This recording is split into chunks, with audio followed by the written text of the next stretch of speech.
ఒంటరిగా నడవగలిగినప్పుడే స్త్రీమూర్తి, ఈ దేశానికి నిజమైన స్వాతంత్రం వచ్చినట్లు అని చెప్పని గాంధీజీ గారు అన్న మాటలు ఈరోజు అవి ఏమైనాయి అని చెప్పని మేము ప్రశ్నిస్తున్నాం. అర్ధరాత్రి కాదు, మానవ జాతి మొత్తం అంతా ఒకే చోట కాన్సన్ట్రేట్ అయితే ఎలా ఉంటుందో అలాంటి మనుషులు ఉన్నంత రద్దీలో, నడిబొడ్డులో, కలకత్తా నగరంలో అందరూ ఉన్న చోట ఒక గదిలో లోపలే ఇట్లాంటి సంఘటన జరిగి భయంకరమైన అత్యాచారం జరిగితే ఈ సంఘటనకి ఏం సమాధానం సమాజం చెప్తుందో మాకు అర్థం కావట్లేదు. మరి నిజంగానే గాంధీ గారే కన్నా బ్రతికొస్తే ఎందుకయ్యా నువ్వన్న మాటకి ఈరోజు విలువలేని ఈ స్వాతంత్రం మాకెందుకు అని చెప్పని ప్రశ్నించాలన్నంత ఆవేశంగా ఉంది ఈరోజు వైద్య విద్యార్థినిపై జరిగినటువంటి ఆ సంఘటన తలుచుకుంటే.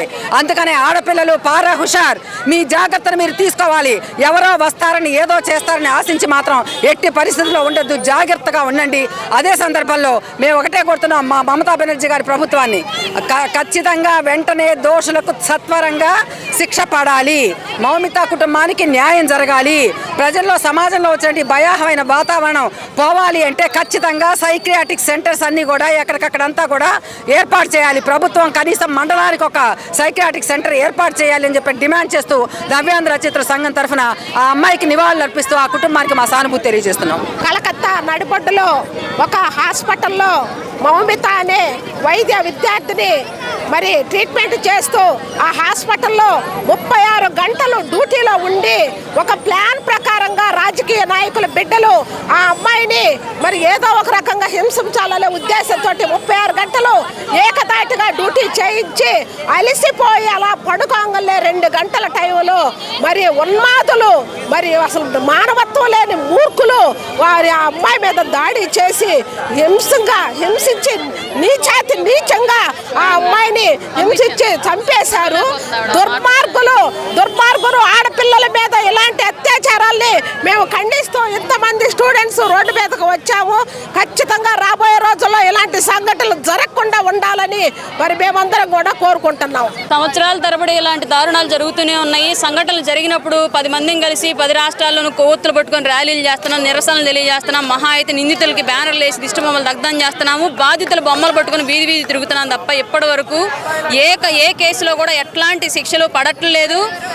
తీవ్రమైన నేరాలు జరిగిన చోట డబ్బున్న వాళ్ళు రాజకీయ నాయకులు కనుక నేరస్తులుగా ఉంటే ముఖ్యమంత్రి స్థాయి వ్యక్తులు కూడా వాళ్లను తప్పించి అమాయకులను బలిపశువులుగా చేసి నిజమైన నేరస్తులను తప్పించి ఇట్లాంటి నేరాలే రాష్ట్రంలోనూ దేశంలోనూ జరగడానికి ఎంకరేజ్ చేస్తున్న వాళ్ళుగా అవుతున్నారు. కాబట్టి రానున్న రోజుల్లో మార్పు రాజకీయ నాయకుల్లోనూ చట్టాల్లోనూ భారీగా రావాలి. ఎట్లాంటి వ్యక్తి తప్పు చేసినప్పటికీ కూడా వాళ్ళందరినీ శిక్షించేటువంటి చట్టాలు రావాలి. మనుషుల్లో ప్రధానంగా మార్పు రావాలి. మనవాడైనా సరే తప్పు చేస్తే నిర్మోహాటంగా అతను శిక్షించాల్సిందే, మంచివాడైతే పరాయి వాడైనా సరే మనం ఆదరించాల్సిందే అనే మానవ సమాజంలో మార్పు రావాలి. తల్లిదండ్రుల్లో ప్రధానంగా మార్పు రావాలి. ఇన్నాళ్ళు ఆడపిల్లలకి కట్టడి చేస్తూ ఇది చేయకూడదు, అది చేయకూడదు, అటు వెళ్ళకూడదు, ఇటు చూడకూడదు అని చెప్పేసి నేర్పిస్తూ వచ్చిన తల్లిదండ్రులు ఇక నుంచి మగపిల్లలకి చెప్పండి, మీరు ఇలా చేయకూడదు, అలా చేయకూడదు, అది తాగకూడదు, ఇది చేయకూడదు అని చెప్పేసి దయచేసి తల్లిదండ్రులు మగపిల్లల్ని చిన్నప్పటి నుంచే కట్టడి చేసి పెంచండి. లేదంటే మీరు పెంచుకున్నటువంటి మీ ముద్దు బిడ్డ మానవ సమాజంలో ఒక మృగంగా మారితే ఆ రోజు బలయ్యే వాళ్ళు మీరు కూడా ఉంటారు. కాబట్టి ప్రతి తల్లిదండ్రులు ఈ విషయంలో అందరూ ఇనిషియేటివ్ తీసుకొని బిడ్డల్ని సవ్యంగా పెంచడానికి, సమాజంలో నేరస్తులుగా కాకుండా ఉండడానికి పెద్ద ఎత్తున నడుం బిగించి ముందుకు రావాలి అని చెప్పేసి, అట్లాగే చట్టాలు కూడా బలమైన చట్టాలు ఉండాలి. డబ్బులు ఇచ్చి చట్టాలను మార్చుకునే పరిస్థితి ఈ రాష్ట్రంలో కానీ ఈ దేశంలో కానీ ఉండకూడదు. చట్టాలను పటిష్టంగా ఏర్పాటు చేయాలి. అరబ్ కంట్రీస్ లాంటి చట్టాలు వచ్చినప్పటికీ కూడా మానవ సమాజంలో మార్పు రాకపోతే ఎంతవరకు ఈ నేరాలు ఆగుతాయి చెప్పలేని పరిస్థితి. కాబట్టి పెద్ద ఎత్తున ఈ మౌమిత డాక్టర్ ఎవరైతే ఉన్నారో ఆవిడ జరిగినటువంటి అన్యాయాన్ని ఆ తల్లిదండ్రుల కన్నీళ్లను తుడిచే విధంగా చట్టం తీసుకొని చర్యలు తీసుకోవాలని చెప్పేసి కోరుకుంటున్నాం. జూనియర్ డాక్టర్ మౌనిత మీద జరిగిన సంఘటన మేము తీవ్రంగా ఖండిస్తున్నాము. మహిళల పట్ల ఇంత దారుణంగా అమానుషంగా మానవ మృగాల్లాగా మద్యం సేవించి మద్యము, డ్రగ్స్, మాదక ద్రవ్యాలు, అనేక రకాల మాదక ద్రవ్యాలు సేవించి విచక్షణ జ్ఞానాన్ని కోల్పోయి ఏం చేస్తున్నామనేది తెలియకుండా ఇలా తయారవుతున్నారు మగపిల్లలు. దయచేసి వాళ్ళ తల్లిదండ్రులు వాళ్ళ పిల్లల్ని గమనించుకోండి, ఏం చేస్తున్నారు ఏంటి అని. ఇలా సమాజానికి ఇంత దారుణమైన ఇలా హాని చేసే పరిస్థితి ఉంటే రేపు మన కుటుంబానికి కూడా అలాగే జరుగుతుందమ్మా. దయచేసి మగపిల్లల్ని గమనిస్తూ పెంచండి. పరాయి ఆడపిల్లలు, మన ఇంట్లో ఆడపిల్లలు లాంటి వాళ్ళే పరాయి ఆడపిల్లలు కూడా ఇలాంటి అమానుష చర్యలు జరగకుండా వాళ్ళని బాధ్యతారహితమైన పౌరులుగా తీర్చిదిద్దండి అని ప్రతి పేరెంట్స్ని కోరుకుంటున్నాము. ఒక రాష్ట్ర ముఖ్యమంత్రిగా, ఒక రాష్ట్ర హోమ్ మినిస్టర్గా ఉన్నటువంటి లేడీ ఉన్నటువంటి సీఎం మమతా బెనర్జీ గారు ఉన్నటువంటి రాష్ట్రంలో ఇలాంటి అమానుష చర్య, మహిళ మీద ఇలాంటి అమానుష చర్య జరగడం బీజేపీ పార్టీ తరపు నుంచి మేము తీవ్రంగా ఖండిస్తున్నాము. ఆవిడ వెంటనే దోషుల్ని పక్కకు తప్పించి అమాయకుల్ని సిచ్యువేషన్లోకి తెప్పించి వాళ్ళని బలిపశువులు చేస్తున్నారు.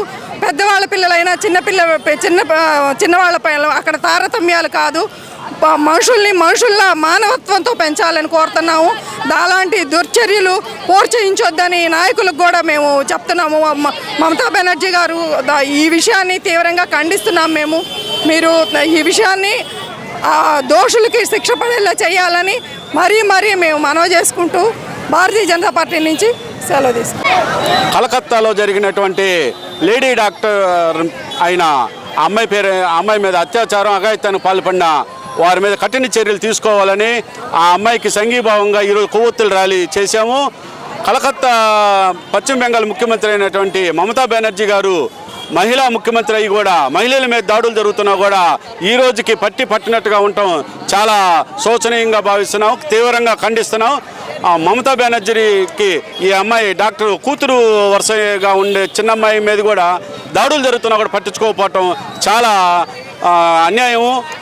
ఆమె రాజీనామా చేయటానికి కూడా ముందుకు రావాలని కోరుతున్నాము.